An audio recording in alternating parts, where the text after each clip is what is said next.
This is Brooklyn Gamer Collector back at y'all with another video. I'm going to do a sound test comparison between the seimitsu buttons versus the Sanwa buttons. Starting off is the seimitsu buttons.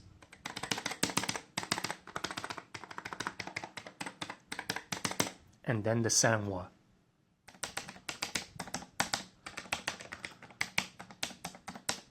Back to the seimitsu. Now seimitsu and Sanwa.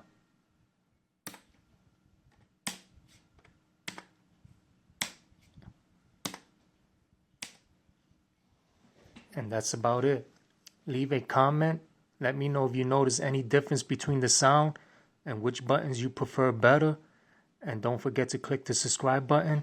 And thank you all for watching.